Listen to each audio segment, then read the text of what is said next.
Hi, I'm Tom Hensley down at Costa Mesa at the Speedway, and I'm a motorcycle enthusiast, racer, and a collector, and tonight we brought the world's fastest Indian. Burt Munro of New Zealand was the designer, engineer, and rider of this bike. He spent a whole lifetime modifying it all through his years up until he brought it to America in 1962 and achieved his dream of breaking the world's record for SA 1000 class, which is the streamlined alcohol 1000cc. It ran 183.586 in 1967, a two-way average. As far as we know, documented 190 and 69 on qualifying run and burned a hole in the piston. Was unable to achieve a return run.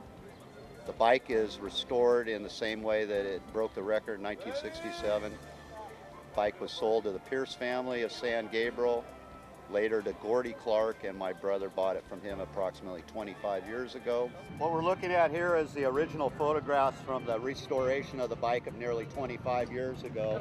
This is my brother Dean with the bike is first up at Steve Hunsinger's with Willie Chambers. Shows the original certificates of tech in 1968 and 69. On the contrary of a lot of the articles written in many publications, the bike was not just a frame and the body. The only thing missing was the transmission and the exhaust system, which Hunsinger had fabricated. The rest of the restoration was done meticulously. It took nearly 2 years for everything to be completed, along with Dean's lettering and Steve Hunsinger's meticulous work. This bike actually, a lot of people don't realize it actually ran 161 miles an hour without the fairing, so it's the world's fastest unfairing Indian as well. Burt, they didn't have the heart to tell him he couldn't run, so they changed the tech rules. Basically, it was geared for about 7,200 RPM with the fairing on it. And being streamlined, taking it off, he could turn only about 6,000 RPM, but he went 160, 161.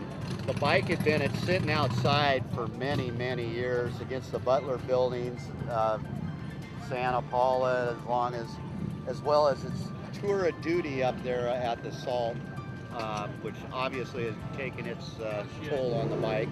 This is in the later stages of the restoration of the body being finished, and my brother, being real meticulous with the lettering, actually had an artist paint on the medallion, wasn't happy with it and took it home, and Scott Bennett from Pasadena did the actual Indian headdress. It was a quite expensive restoration even back in that day when you're talking 21 years ago.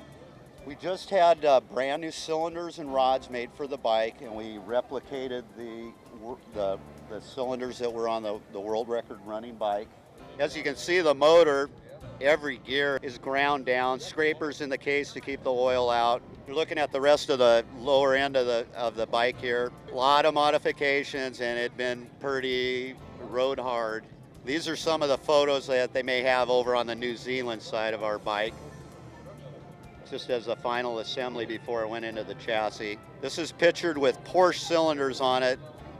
The way we received the bike, our new cylinders replicate the ones that were on the world record run bike.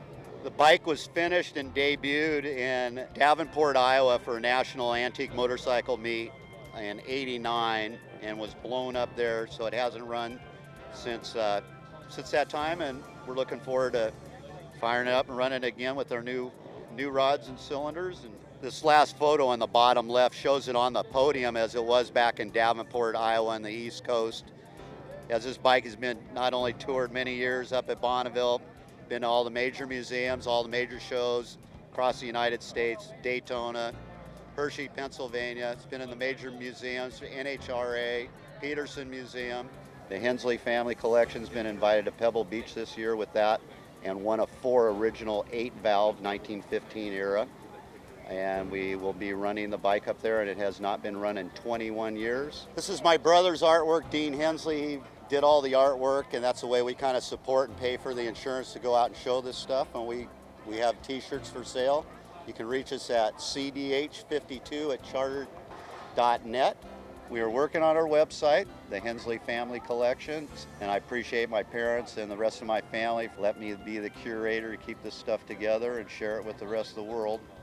Dean's been gone 18 years this last Mother's Day, and you know, we're just trying to keep the stuff going. Like somebody said, it's our family's Fabergé, and we're just trying to share it with the rest of the world the best we can.